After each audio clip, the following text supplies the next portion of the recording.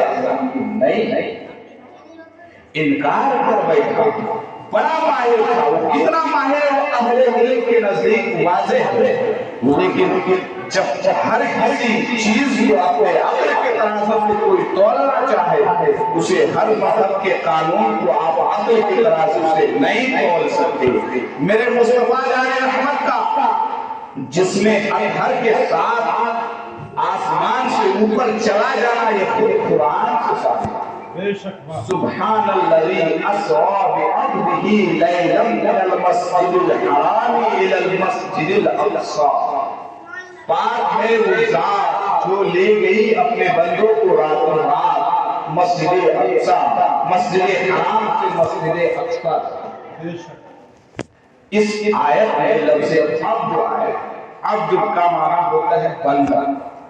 اب جتنے بھی عربی زبان کے ماہر ہیں، جتنے بھی عرب کنٹریز ہیں، آپ ڈکشنری کھول کر کے دیکھیں، بڑے بڑے عالموں کے یہاں پوچھیں کہ عبد کا معنی کیا ہے، what is the definition of عبد،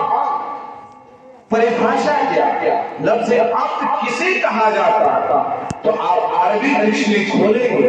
تو کہا جائے گا العبد بین الروح والجسد، عبد نام ہے روح اور جسم کے مجموعے کا۔ عبد اس بندے کو کہا جاتا ہے جس بندے کے اندر جسم بھی ہو اور اس جسم کے ساتھ اس کے اندر روح بھی ہو، مطلب زندہ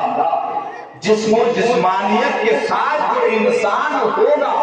اسے لفظ عبد سے پکارا جائے گا۔ یہ اہل علم کے یہاں خوب روشن ہے۔ اب جب رب کائنات نے ارشاد فرما دیا سبحان الذی اسری بعبدہ، لفظ عبد آ گیا، اپنے بندے کو روح نہیں فرمایا، سبحان الذی اسری بروحہ، اپنے روح کے ساتھ نہیں فرمایا، صرف جسم نہیں کہا بلکہ لفظ عبد کہا۔ لفظ عبد کا اس آیت کے اندر موجود ہونا اس بات کی دلیل ہے کہ رب کائنات نے مصطفیٰ جان رحمت کو صرف روح کے ساتھ معراج نہیں کرائی ہے، رب کائنات نے مصطفیٰ کو جو معراج کرائی ہے وہ جسم اور روح کے ساتھ رب کائنات نے معراج کرائی ہے، اور اس کی صریح دلیل یہ آیت موجود ہے، لہذا اب انکار کی کوئی گنجائش نہیں ہے۔ اب اگر کوئی شخص یہ انکار کرتا ہے کہ انسان آسمان کے اوپر نہیں جا سکتا ہے، لیکن وہی جو انکار کر رہا تھا کہ انسان فضاؤں کا سیر نہیں کر سکتا ہے، لیکن آج کے زمانے میں یہی فضائی جہاز آسمانوں کی سیر کرتا ہوا نظر آ رہا ہے، یہی 1 منٹ کے اندر، 1 سیکنڈ کے اندر ایک شعاع، ایک کرن جو بجلی سے نکلتی ہے، جنریٹر سے، لائٹ سے جو روشنی نکلتی ہے، سائنس سے پوچھا جائے کہ اے سائنس کا یہ بتاؤ تمہاری تحقیق کیا بتاتی ہے کہ یہ روشنی اگر جنریٹر سے نکل کر کے پوری دنیا میں پہنچنا چاہے تو بتاؤ 1 سیکنڈ کے اندر کتنی دوری وہ طے کرے گی؟ سائنس سے پوچھو وہ فوراً بتائے گا 1,86,000 1 سیکنڈ میں وہ دوڑتی ہے، 1,86,000 کلومیٹر فی سیکنڈ، یعنی 1 سیکنڈ کے اندر ایک بجلی سے جب نکلتی لائٹ یہ لائٹ اگر پورے 1 سیکنڈ کے اندر 1,86,000 کلومیٹر فی سیکنڈ سفر کرتی ہے وہ، اب بتاؤ کہ ایک بجلی آپ کی بنائی ہوئی ہماری بنائی ہوئی 1 سیکنڈ کے اندر، 1 منٹ نہیں، 1 منٹ میں تو 60 سیکنڈ ہوتا ہے، لیکن 1 سیکنڈ کے اندر ایک بجلی کی کرن سائنسی نظریات سے یہ بتاتی ہے، کہتا ہے کہ 1 سیکنڈ کے اندر 1,86,000 کلومیٹر فی سیکنڈ سیر کرتی ہے، چلتی ہے۔ اب سوچو کہ اب جب یہی سوال ہوا آئنسٹائن سے، یہ باضابطہ اس کی کتاب میں یہ موجود ہے، جب اس سے پوچھا گیا کہ اگر آپ دنیا کی تہ تک پہنچنا چاہیں، اس پوری دنیا کو آپ تحقیق کر کے اپنی مٹھی میں لانا چاہیں، تو نیوٹن نے اپنے کتاب میں لکھا ہے کہ اگر مجھے 10 لاکھ سال مجھے مل جائے تو میں پوری کائنات کی تحقیق نہیں کر سکتا۔ صرف وہ کہتا ہے کہ میں نے صرف ایک کہکشاں کا ریسرچ کیا، میں نے ایک دوربین بنایا، میرے پاس ایک آلہ تھا جو میں نے اس پر ریسرچ کر کے صرف ایک کہکشاں کا پتہ لگایا جو آسمان کے اوپر ہے۔ اب جب اس کی دوری معلوم ہوئی تو 200 کروڑ کلومیٹر، 2 کروڑ کلومیٹر، وہ تحقیق کیا 2 کروڑ کلومیٹر اوپر ہے۔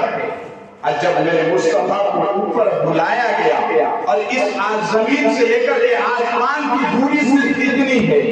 200 کروڑ سال کی دوری، اس آسمان سے اس آسمان کی دوری کتنی ہے؟ 200 کروڑ، 1 کروڑ 2 کروڑ ہے، سیدھے 200 کروڑ کی دوری، 200 کروڑ صرف اس آسمان سے اس آسمان کی، اس زمین سے اس آسمان کی دوری۔ اب سوچیں کہ آدمی اپنا دماغ کا استعمال کر کے یہ پتہ لگایا کہ ہم نے کہکشاں کا پتہ لگا لیا، جب رب کائنات اپنی مرضی سے اس کائنات کا سسٹم جس کے قبضے قدرت میں ہے وہ صرف میرے رب کائنات کے دستے قدرت میں ہے۔ جب رب کائنات، جب دنیا کی لائٹ کو ہم دیکھیں کہ اگر پاور ہاؤس میں بیٹھا ہوا شخص یہ چاہے کہ آج میں کلداس پور اور اس چھیتر کی جہاں جہاں لائٹ ہے میں یہاں نہیں رہوں گا، وہ بیٹھے بیٹھے ایک بٹن کو آف کرے گا، پورے کلداس پور اور اس کے احاطے کو اندھیرا میں ڈھال پھیلا دے گا۔ تو رب کائنات سے یہ ممکن نہیں ہے کہ ایک اپنے قدرتی اپنی شان کے مطابق اس دنیاوی لائٹ کو، اس سسٹم دنیاوی سسٹم کو، سورج کے نکلنے، چاند کے نکلنے، رات کو ہونے اور دن کو ہونے نہ ہونے کے سسٹم کو رب کائنات تھوڑی دیر کے لیے اگر آف کر دے، کیا یہ ممکن نہیں ہے؟ بالکل ممکن ہے۔ رب کائنات نے ایسا ہی اپنی حکمت سے کیا تھا کہ سارے کائنات کے سسٹم کو تھوڑی دیر کے لیے یہ موقوف کر دیا تھا، آف کر دیا تھا۔ اسی موقوف کے درمیان رب کائنات نے میرے مصطفیٰ کو زمین سے اوپر بلا لیا۔ اسی لیے لوگوں کو یہ سمجھ میں نہیں بات آ رہی کہ ہوا کیسے۔ آپ قرآن کا مطالعہ کریں گے تو پتہ چلے گا کہ قرآن میں حضرت عزیر علیہ السلام کا ایک واقعہ ذکر ہے۔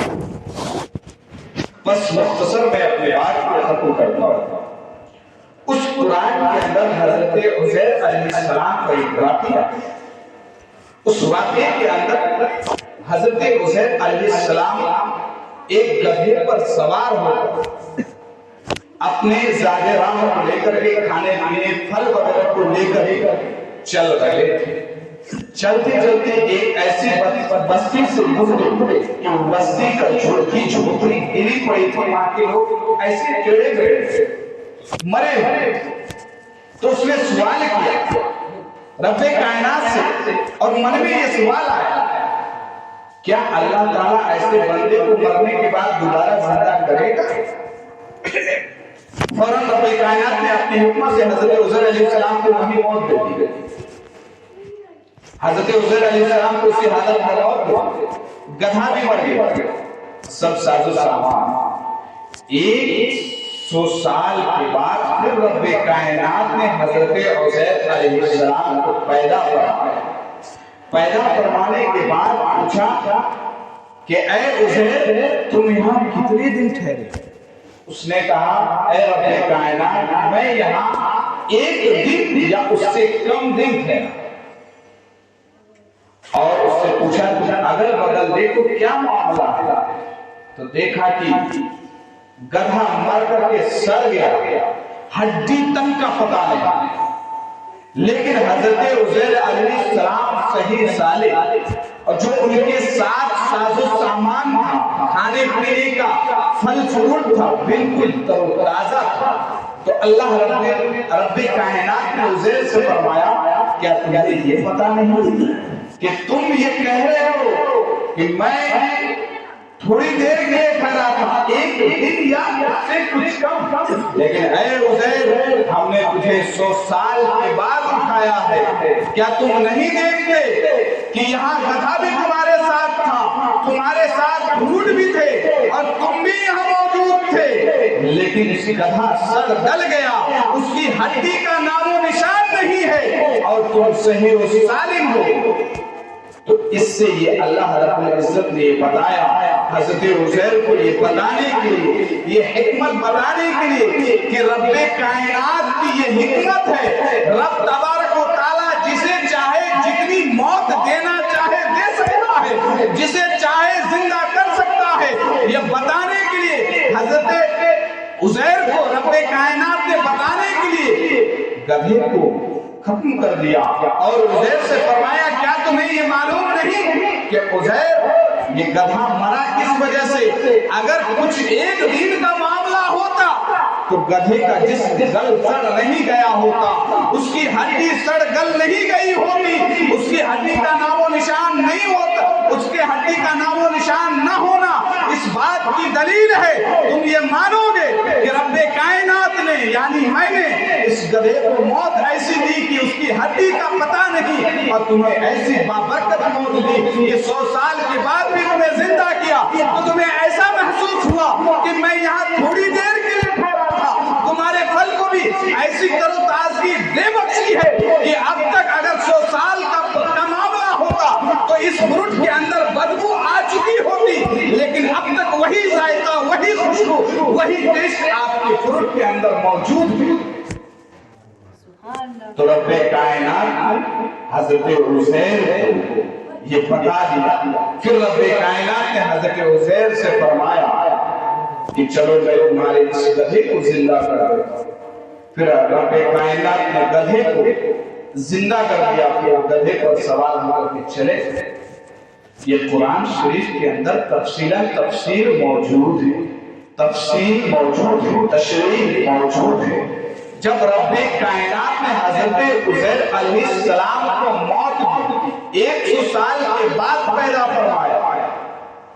اور جب انہیں زندہ کیا گیا تو ایسا لگا کہ تھوڑی دیر کے لیے میں ٹھہرا رہا. تو کیا رب کائنات طیب زمان طیب مکان, ایک علماء کے یہاں ایک اصطلاح ہے کہ تھوڑی دیر کے لیے زمان کو, مکان کو, وقت کو, زمانے کو سمٹ دیا جائے, محدود کر دیا جائے, تاکہ لوگوں کو یہ احساس ہی نہ ہو کہ رب کائنات نے روک رکھا ہے. اور اسی روکنے کے ذریعے رب کائنات نے مصطفیٰ جان رحمت کو اپنی بارگاہ میں بلا لیا, اور معراج مصطفیٰ سے سرفراز کیا گیا. اور اسی معراج مصطفیٰ میں یہ بتا دیا گیا کہ اب تک جتنے انبیاء کرام اس خاندان گیتی میں تشریف لائے تھے, ہر ایک نبی کا امتی یہ کہہ رہا تھا اشہد ان لا الہ الا اللہ, میں گواہی دیتا ہوں کہ اللہ کے سوا کوئی معبود نہیں ہے, میرا فلاں رسول, میرا فلاں نبی ہے, یہ اللہ کا نبی ہے, یہ آدم اللہ کے نبی ہیں, موسیٰ اللہ کے نبی ہیں. لیکن ان میں سے کسی نبی کو رب کائنات نے وہ نہ جنت دکھائی تھی، نہ دوزخ دکھایا تھا، نہ آسمان کا صحیح سیر کرایا تھا۔ یعنی ہر امتی نے، ہر نبی کے امتی نے جو ایمان لایا وہ انصر ایمان لایا، بغیر دیکھے ایمان لایا، ایمان بالغیب لایا۔ لیکن ضرورت اس بات کی تھی کہ آگے چل کر کے ایک سوال ہوگا، کیا جنت کا وجود ہے؟ کیا دوزخ کا وجود ہے؟ کیا حشر و نشر کا کوئی معاملہ ہے؟ تو لہذا اس بات کی ضرورت تھی۔ رب کائنات کی حکمت کا تقاضا یہ تھا کہ گروہ انبیاء میں سے ایک ایسی ہستی کو بلایا جائے، اسے دکھایا جائے، اسے بتایا جائے جو رب کائنات نے معراج مصطفیٰ کر کے مصطفیٰ جان رحمت کو جنت بھی دکھا دیا، دوزخ بھی دکھا دیا، ہر چیز کا نظارہ کرا دیا، تاکہ یہ مستحکم اور مدلل ہو جائے کہ جنت بھی موجود ہے، دوزخ بھی موجود ہے، حشر و نشر کا وہ ہونا بھی قطعی اور یقینی۔ لہذا اب یہ سوال ہی نہیں بنتا ہے کہ اب جنت موجود نہیں ہے۔ بہت ساری حکمت ہے، اپنے گفتگو کو یہیں اختتام کرتا ہوں۔ معراج مصطفیٰ ایک عظیم فلسفہ ہے، ایک عظیم حکمت اور ایک ایسا راز ہے کہ ہر دور میں یہ معراج مصطفیٰ پوری کائنات کو، پوری دنیا کے بڑے بڑے دانشور کو چیلنج کر کے یہ اعلان کیا کرتی ہے کہ تم میں کوئی ایسا پاور ہے، اگر تم خدائی کا دعویٰ کرتے ہو۔ چین نے سورج بنا لیا، چین نے دور حاضر میں چھوٹا سا سورج بنا لیا اور مصطفیٰ جان رحمت کی عنایت کردہ اس سورج کو چیلنج کرنے چلا تھا، لیکن تھوڑی دیر کے اندر ایسا جھٹکا لگا کہ اس کا سورج تہس نہس ہو گیا، پھر لگانے بنانے میں لگے ہوئے ہیں۔ تو مصطفیٰ جان رحمت رب کائنات کی انعام پر کوئی ٹکرانا چاہے تو ٹکرا نہیں سکتا ہے، کوئی چیلنج کرنا چاہے تو چیلنج نہیں کر سکتا ہے۔ یعنی معراج مصطفیٰ ہے جو ہر موڑ پر ہر سائنٹسٹ کے سائنسی نظریہ کو یہ چیلنج کرتی ہے کہ کوئی ہے تمہارے اندر کوئی ایسا پاور جو میرے مصطفیٰ جیسے جس میں اطہر کے ساتھ آسمان سے اوپر چلا کر کے دکھا دو۔ تم تو چاند تک ہی پہنچ پائے ہو، لیکن مصطفیٰ جان رحمت کا عالم یہ ہے، سارے آسمان کو چیرتے ہوئے رب کائنات نے مصطفیٰ جان رحمت کو اپنی بارگاہ میں بلا لیا۔ ہے تم میں کوئی ایسا پاور، کوئی ایسی طاقت ہے جو تم یہ چیلنج کر سکتے ہو؟ مذہب اسلام کے ہر چیلنج کو تم چیلنج کرتے ہو، ہر واقعے کو، ہر محض کو تم اپنے ترازو سے جوڑتے ہو۔ تو لہذا تم معراج مصطفیٰ، ہم نے رب کائنات نے مصطفیٰ جان رحمت کو ایسی معراج کرائی کہ ہر دور میں ہر عقل مندوں کے لیے چیلنج رہے گا جو کبھی جواب نہیں دے پائے گا۔ یہ عظیم چیلنج ہے اور ہمارے مذہب اسلام کا ایک عظیم مستدل اور مستحکم ہماری عظیم مضبوط دلیل ہے جو اس کو کوئی ٹکرا نہیں سکتا، کوئی اس کا مقابلہ نہیں کر سکتا۔ وما علینا الا البلاغ۔ السلام علیکم ورحمۃ اللہ وبرکاتہ۔ سبحان اللہ سبحان اللہ۔